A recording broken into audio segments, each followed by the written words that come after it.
and Flake here with your national briefing. Making news today, major changes to restrictions in Victoria from midnight, good news in NT's fight against COVID, and schoolie celebrations in Queensland to go ahead.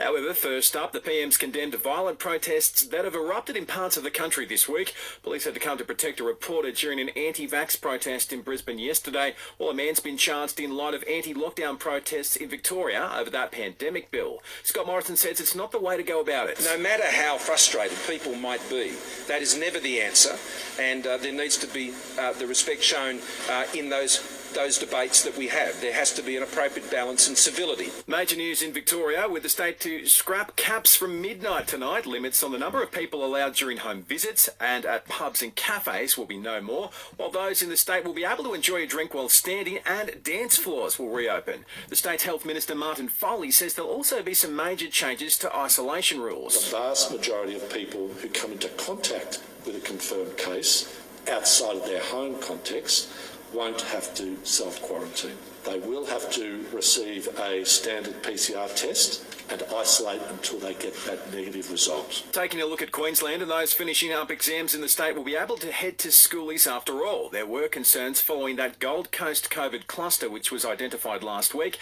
However, the state's Premier Anastasia Palaszczuk says it's been contained, meaning celebrations are back on. I know that this will be good news to the 53,000 Queensland teenagers who are finishing their school days, and many of them will be heading off to schoolies celebrations around our great state. The state's also eased restrictions in the border town of Goondiwindi. While there's been no new COVID cases reported in the Northern Territory overnight, the NT's Chief Minister Michael Gunner's welcoming the news but says they're not out of the woods just yet. The best thing about no extra cases is the time it buys our tracing teams on the exposure sites and close contacts to date.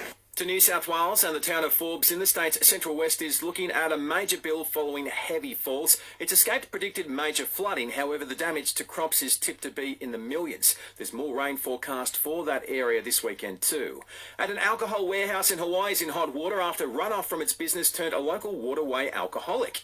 Locals noticed a stream which smelt like beer. It was tested and a sample came back and it registered 1.2%. Get personalised hair loss treatment in 5 minutes delivered to your door. Clinically proven treatment for men and women. One pill taken daily. thehairypill.com.au. Buying or selling rural or residential properties? Miller, Wan and John. This is SAFM weather. Top of 27 on the Limestone coast today, and tomorrow partly cloudy with a slight chance of showers. Top of 18 and a low of 9. It looks like that rain might continue well into the weekend as well. For radio, podcast, music and news, download the free Listener app.